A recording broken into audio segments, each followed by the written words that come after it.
All right. Welcome, everybody. This is Christopher Cote. And I'm Chad Curry, Managing Director for the Center for Realtor Technology. Chris is our lead lab engineer. So welcome to Office Hours, and we do this every Friday from 1 to about 1:20 or so. And today we're going to talk about some things that are coming and what they mean for your business. So one of those things we're going to talk about today is blockchain. But before we get to that, we definitely want your questions. So always feel free to send us your questions through Facebook Live in the comments section, and we'll try to get to those as quickly as possible.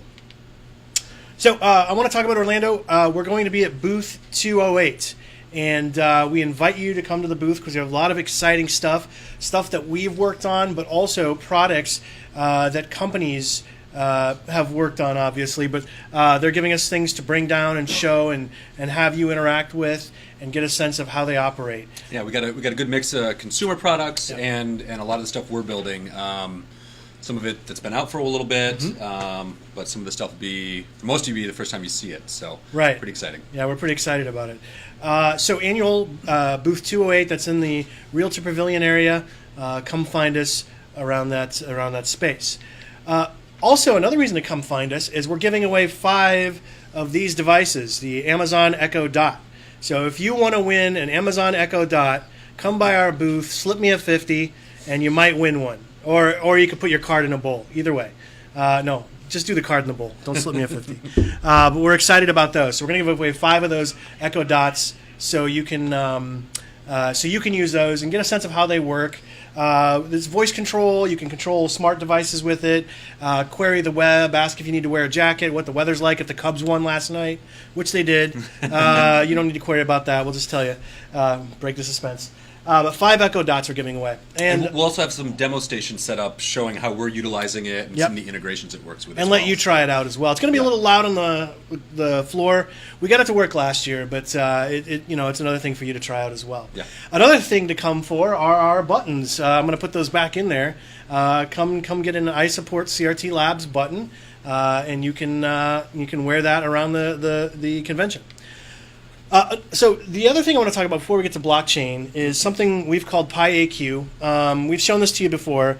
It's there's a $35 computer called the Raspberry Pi, and this sits right on top of that with the sensors that are added to it. And this is a way to monitor air quality. And this is part of a longer project that we're working on. But we're building this for hobbyists. I would love for you to read more about it and get a sense of why we're doing it and what it is. You can go to our website, crtlabs.org/2016/10/PiAQ to find out more. PiAQ.io as well is the dedicated site. But the blog gives a really nice background. Yeah, so. Absolutely. And so we had PiAQ on here, I think, a couple weeks ago. We talked about it. But I would say as well, this will give you a sense of the work that we're doing and why we're doing it and who it's for. But this is right now for hobbyists, I would say, because it's so bare bones. We're thinking about what we might charge for selling something like that to hobbyists, and then hopefully later on we'll be bringing something your way. That's the goal. All right, so that's what it looks like. I had a picture here as well. It's the purple version. That's the purple version. But really what we're doing today is we're talking about blockchain. And that's why Chris is with me, because Chris absorbs all this stuff that is out there in the ether, I think by osmosis, and he's able to talk very eloquently. Lucid dreaming allows you to a lot. I'm not going to say how that happens, but Chris, we'll start by asking the question: what is blockchain? And this is something that's been talked a lot about in real estate, but I think we need to clearly define what it is and what it means for our industry. Sure. So in pretty technical terms, it's a decentralized, trustless, P2P, peer-to-peer, public ledger. Okay. It can also be described as a distributed public database, right? So it's different from like MySQL, which is like a relational database that you just query. I mean, it's all in one place. This is actually other people around are part of this blockchain, and they can verify that you're an active member or what have you through this. Right. System, so each node on the network essentially provides a system to approve new transactions, right? Mm-hmm. through an algorithm, cryptographically secure. All the data is transferred cryptographically, And so each node on the network eventually allows the system to come to a consensus on whether or not this transaction is valid by using previous transactions and some very, very smart math. And it removes having one person being the judge and jury on this. Right. So the idea of the trustless, right, is the idea that it's you have no reliance on a central authority. Right. And that, you remove my node that explained that. Oh, did I remove that? I'm sorry. Oh, how terrible. Yeah. So the idea, what I was going to say is that there's a this isn't just something out in the ether, to use a term. People are using this, like banks. There are large groups, the Linux Foundation. Yeah, I mean, Bitcoin is probably the most popular application running it right now on top of the blockchain, right? There's many other blockchains coming around. There's a project by the Linux Foundation called Hyperledger. That's got IBM, a few of the banks that are all contributing to that. So. I feel bad about removing that node. I'm yeah, sorry. there's a lot of big words in that one. That which is why I put it on the. I'm so sorry about that. So this is on me. This is why it's live. Now the thing I would say is that you've got. There are a lot of different applications for this, and like you said, Bitcoin is the one application that people really might know out there, and it's like a currency, a cryptocurrency that's available, and people wondered if it was valid. But now we're seeing banks think about that type of thing. There's also something called Ethereum, and the idea of blockchain 2.0 allows smart contracts, which is very interesting for real estate. Yeah, let's bring it home to that. Actually, let's talk about that. So one application we could talk about is titles. Right. So the transfer of the property usually revolves around the title. The general purpose of a title: protect owners' rights, resolve disputes around the land ownership, make sure the ownership is correctly transferred during a transaction, prevent fraud, and so blockchain allows us to do this without a third party, right? So you usually rely on your county, a bank, somebody to create those records and organize them, store them, right? This creates a global public ledger that is basically unhackable. Now, for the people out there that have done some research, it is possible, but highly, highly unlikely. So for fraud protection, all that kind of stuff, it's a very, very strong system. Yeah, absolutely. And and you think about, people might be worried that it's going to replace the entirety of the transaction in real estate, or it might be a challenge for that. Right. But this is about streamlining certain processes and making it easier it's about expediting it and moving it forward. Right. Well, and making sure that the information is publicly available as well. Cook County is actually working with a company right now, Velux, I believe. Velux.re. Yeah.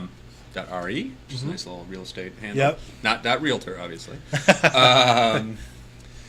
To look at transferring titles within Cook County. So they're doing a proof of concept right now, and they're a little fuzzy on the details, but it's pretty exciting to see Cook County, our home here in base, Chicago. So that's something we definitely want to see we'll learn what we can about it. Now, Dave Conroy, one of the lab engineers here too as well, was working with Double Blind Escrow for a bit and getting a sense of how that might work. With the Ethereum, right. With Ethereum. So that's some of the smart contract stuff. Yeah, absolutely. So there's a number of ways it can apply to real estate.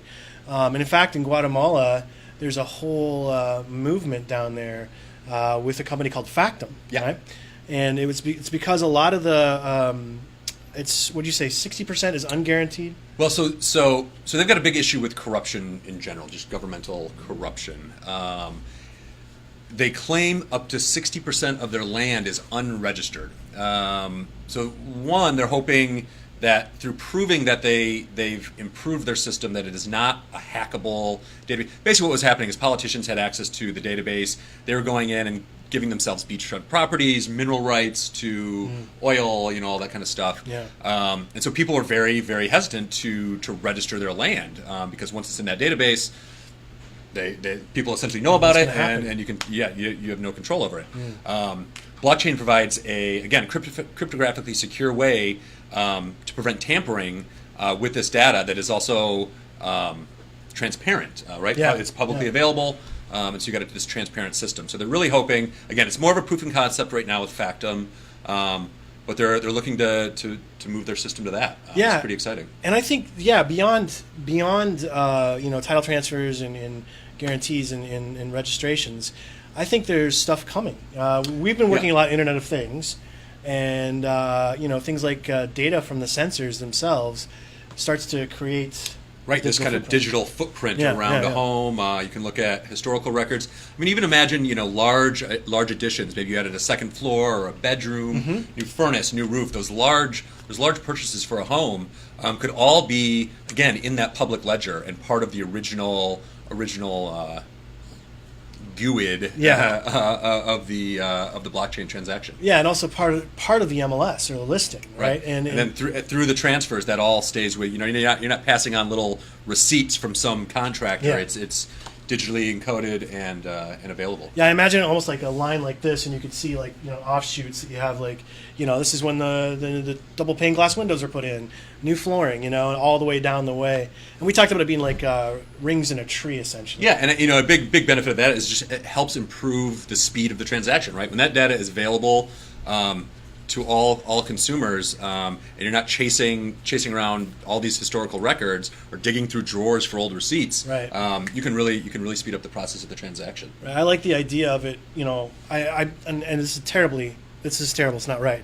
But the idea of it being like DNA for the home, right? Right. Because it's like you live in the home for a certain amount of time, 10 years maybe. That home still lives beyond you. So it's nice to see this immutable thing that's part of the home. It's actually a digital DNA blueprint. That's a better way to say it. But that's what it feels like to me, and that's what I like about this idea. I mean, imagine the blueprint of the home could actually be embedded in that data as well, and as it changes, and you could have diffs. I mean, you could. Oh right, yeah, totally. There's lots of. That's a good idea. There's lots of different things you can. I love that idea. Yeah, that you could actually see when that new wall was put in between the kitchen and the dining room or something like that. That's really awesome. So, do you think it's here to stay? Oh yeah. Yeah. Again, Bitcoin has ebbed and flowed in its popularity, and there's all sorts of white papers and papers on it. But I think just looking at if you do some research around it, a lot of the large banks now, whether it's going to be customer focusing or not, are investing in blockchain a lot for their back end systems because of corruption issues they've had inside, and it just provides better transparency for their jobs. Yeah, and we should really be clear that it came about when this idea of the cryptocurrencies came about. Satoshi, when he was working on that. So Satoshi Nakamoto, the man, the myth, the legend. Literally, nobody knows who he is. Yeah, and the idea of it came out around that. I mean, I think it's been around for a while, but really it became solidified with those cryptocurrencies. But really, it's not dependent on that. That's just one application. I want to be clear about that. Like, you don't have to worry about transferring any Bitcoin if you're working with a blockchain or Ethereum. Right. That's outside of this. The blockchain at its core, and I believe what Satoshi Nakamoto set out to solve was called the Byzantine generals problem, which is a computer science problem. It's been around for a long time. And it's basically, how do you create consensus in a distributed networked system, right? When you've got time lag and all these different things. And so blockchain solves that. And it's pretty amazing. So I think we're just scratching the surface of the possibilities of blockchain. Yeah, every day we talk about Byzantine generals in here. I tell you, it's amazing. No, yeah, I think Chris look is up right. the problem. It's pretty interesting. Yeah, it's cool. It's cool stuff. Yeah, it's in its infancy, I would say. It's been around for years, but it's really in its infancy. I think 2009, he created blockchain. Yeah, Bitcoin came out shortly after that. Yeah, around 7-8 years, yeah. So, but in real estate now, people are really starting to get a hold of it. In fact, one of the companies we should talk about is a Reach company here at NAR, one of our participants, NAR Reach, a company called TrustStamp. And they're essentially doing ID verification, and they're using blockchain as a way to verify and to say, yes, we know this person is who they are because they have this history here that's showing each transaction. Using social graphs and kind of embedding all of that into a blockchain, which is really, really cool. They're called TrustStamp.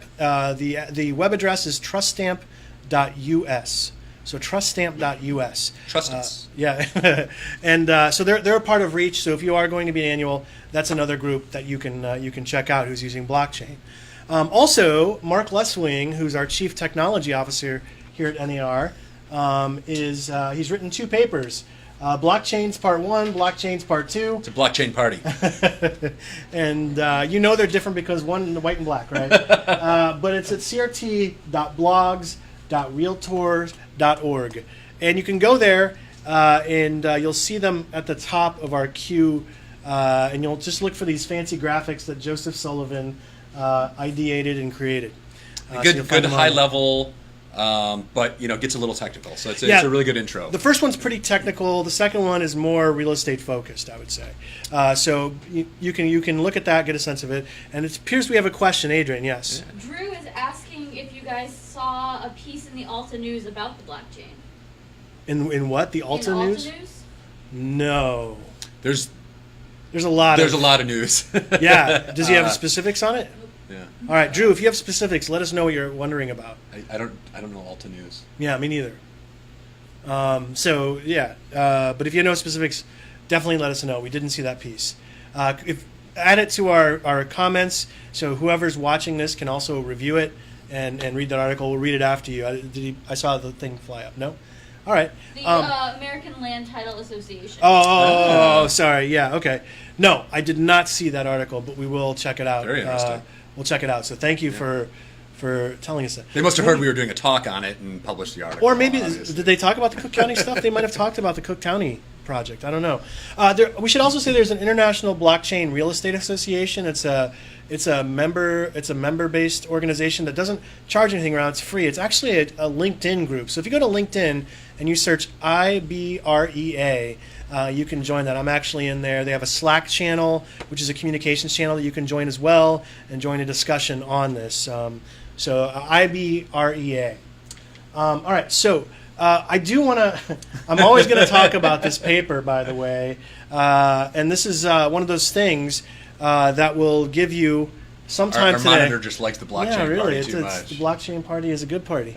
Anyway, smart home checklist. Party like a blockchain party. Smart home checklist. I'm going to talk about this again because this is really important. Something you should do if you go in a home with, as you're getting a home ready to sell, ask your clients if they have any smart home devices, and if they say, I don't know what that is, do you have a Nest thermostat? Do you have an Amazon Echo? Do you have anything that you can control from your phone? So talk them through it, because that's important. The reason it's important is you want to change any passwords or account ownership for those devices and help them understand why that's important. It's just like having keys transferred or garage doors transferred. Changing your locks. Yeah, right. changing locks. And another push for annual, we're going to actually have a demo prototype app of basically this as an application that'll walk you through the process, send you reset instructions, all that good stuff. So you'll be able to demo that at our booth at Annual. Absolutely, and it's a good. That's something we definitely want to bring. And actually, I mentioned it to Online Trust Alliance last week, and they were very excited about that. Oh, so once we get that, we can get that out, maybe even to the public, and have them testing it for us too. Yeah. Any more questions, Adrian? All right, so we're actually at 120 right now. We want to thank you very much. Now, we would also invite you to check out our resources, CRTLabs.org and at CRTLabs. Ask us questions throughout the week about smart home devices. If Twitter was up right now. Oh, yeah, there's a big DDoS attack, which is a denial of service. It's happening Distributed denial of service attack. Which is kind of like blockchain, I guess. Which they're thinking it might be a bunch of IoT devices. Oh, is that it's the Mirai stuff again? I think that might have been a canary in the coal mine. Okay, so let's act. This is good to talk about. Yeah. So when we have the smart home checklist and we're talking about resetting devices, here's the thing that's been happening with these DDoS attacks, these distributed denial of service attacks. The hackers have been gaining access to security cameras that are IP, Internet Protocol-based cameras, and other devices, and they've been gaining access to them through the fact that people are not resetting the default passwords.